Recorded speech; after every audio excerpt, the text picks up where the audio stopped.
Bobby Torres of Frightbox Recording here to share with you 3 key tips for taking control over uneven low end within your mix. Low end can be one of the most annoying things to deal with when you're mixing. It often feels like it's either too boomy or just non-existent. This is something I struggled with for years. I remember working on my mixes for hours and hours, for days and days, thinking I finally got something that sounded great, and the second I took it out to my car, it completely fell apart. Oftentimes my mixes were just way too low-endy, way too boomy, and just too uneven in the low-end department. I tried everything, cutting low end from my master fader, using different plugins, and none of it ever seemed to help, until I finally learned how to manage low end like a pro. So right now I want to share with you my top 3 tips on how you could take control over uneven low end within your mixes. So tip number 1, decide which instrument is going to be the anchor of your mix. And what I mean by anchor is the instrument that's going to sit the lowest within the frequency spectrum. Now, most of the time, this is either going to be your bass guitar or kick drum. So right now I'm going to play a quick audio sample for you, and then I'm going to explain to you exactly how I deal with this within my heavy mixes. Let's check it out.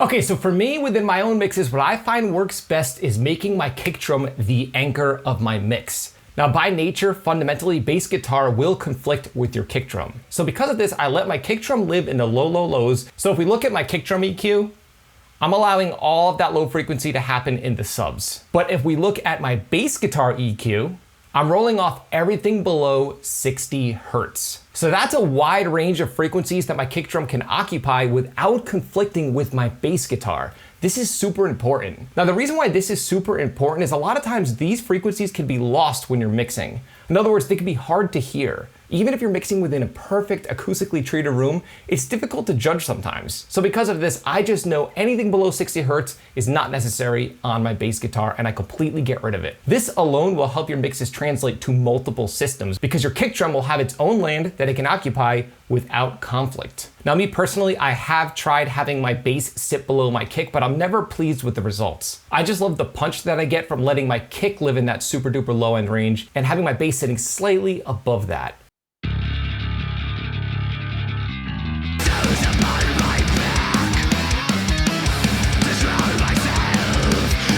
So as you can tell, they are not conflicting at all. They're working very well together. And all it took was a basic high pass filter, which you have available to you right within your stock plugins within your DAW. So since we're talking about bass guitar, this brings me to tip number 2. Use a brick wall limiter on your bass guitar. So what is a brick wall limiter? A brick wall limiter is a limiter that has a ratio of infinity to 1. In other words, it does not let any signal exceed the ceiling that you set. So now, why is this important? Well, if you think about it, bass guitar contains a bunch of low frequency information, and depending on the note that's being played, it can sometimes get uneven and lumpy. So in order to take control over the perceived low end within your mix, using a brick wall limiter on your bass guitar can really help even out the low end of your mix as a whole. Again, because most of the low end of your mix is coming from your bass guitar. So as an example, let's look at the chain that I have on my bass guitar within this mix. I have my EQ first, and that's followed up by a simple compressor, and then my compressor is followed up by a brick wall limiter, which in this case, I'm using the L1 by Waves, which has existed since the 90s. So right now I'm gonna solo my bass and let's take a listen.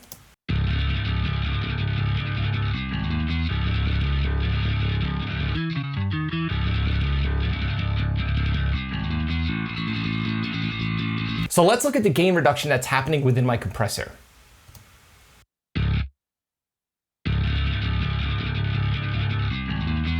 So I have about 1 to 2 dB of gain reduction happening within the compressor, which is just doing some gentle compression on my bass. Now let's look at what's happening within the limiter, and right here is my gain reduction.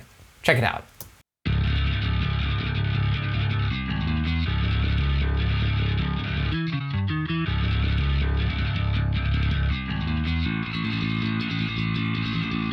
So as you can tell, 2 to 3 dB of additional gain reduction is taking place within the limiter. But the difference between the compressor and the limiter is the compressor has a very low ratio, so it's just gentle compression. The limiter is really acting as a super duper solid cap on top of my bass sound. So let's look at the level within the channel itself just to see how much the limiter is affecting the overall level of the bass. So I'm gonna bypass the limiter right now and take a look at the level in here.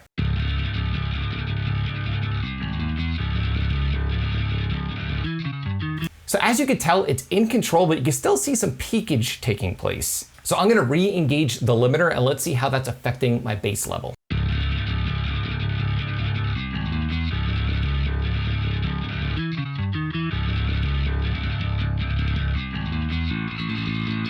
So as you can tell, the bass is not moving at all. And I'm not doing anything extreme, I'm just limiting the peaks. So let's hear the impact that it has on the mix.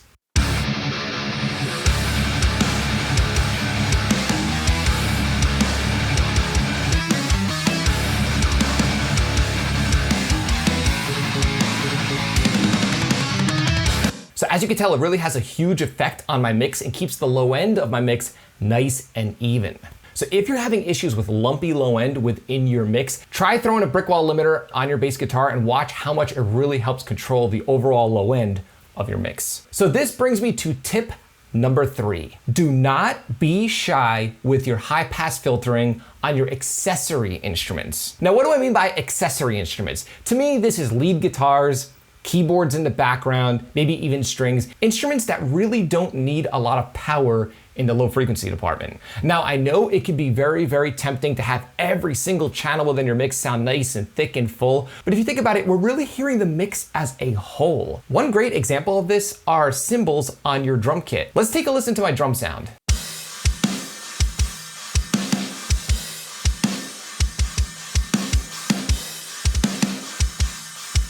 So in my opinion, the drums sound pretty meaty and they sound meaty within the mix. But if we were to listen to my cymbals in solo, let's check out just how thin they sound.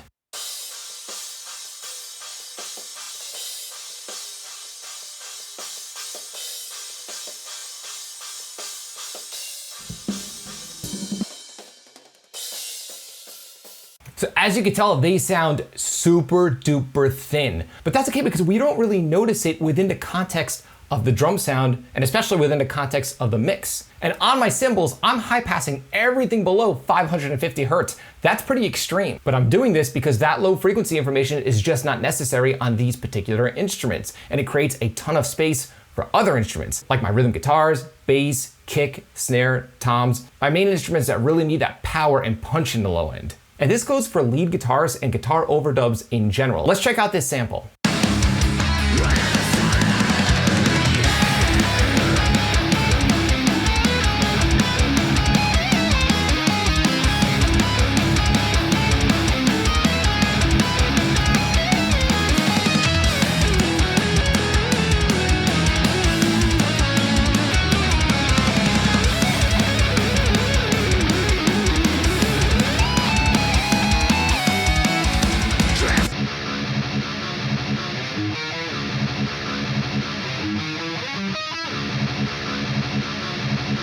So if you notice, my rhythm guitar sound is pretty thick. Now because of that, let's look at the EQ that I have on my lead guitars. Okay, on my lead guitars, I'm rolling off everything below 200 hertz. That's pretty extreme, but you don't notice it within the context of the mix because all of that low end power is really coming from my rhythm guitars and there's no need for my lead guitars to conflict with my rhythm guitars. So if we solo my lead guitar, let's listen to just how thin they sound.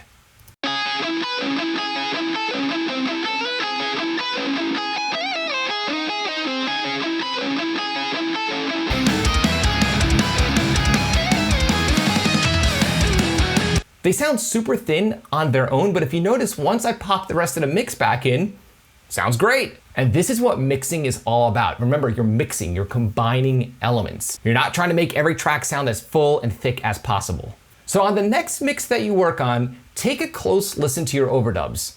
Are you filtering them enough? If you're not, give it a shot and you will be amazed at how much better your mixes will translate on multiple systems. So let's quickly recap. Number 1, make sure that your kick is the anchor of your mix and that your bass is not conflicting with your kick. In other words, make sure that your bass is high pass so your kick can really live and breathe in that sub-frequency range. Number 2, use a brick wall limiter on your bass guitar to help keep it nice, even, and unmoving within your mix. This alone will help the perceived low end of your mix sound way more in control. And tip number 3, do not be shy with high pass filtering on instruments that just don't need a ton of low mid and low end. You're not gonna notice it, and it's just gonna create extra clarity within your mix and really help keep your low end in control. What I want you to do is take these 3 tips and implement them in one of your mixes right now. I'd love to hear of your results. Leave a comment in the comment section below. I'm pumped to hear just how much they're gonna take your mix to the next level and help you combat this annoying issue of low end. Again, this drove me insane for years. If you found this video helpful, like, comment, subscribe, and share. And do not forget to click the little bell icon in order to be notified every time I upload one of my weekly videos on all things metal and rock production. You can both like and follow me on Facebook and Instagram. Links are in the description below. And be sure to download my free 5-step guide for achieving pro metal mixes right within your home studio with the gear you already have. There is a link below right within the video's description. Till next time, happy mixing.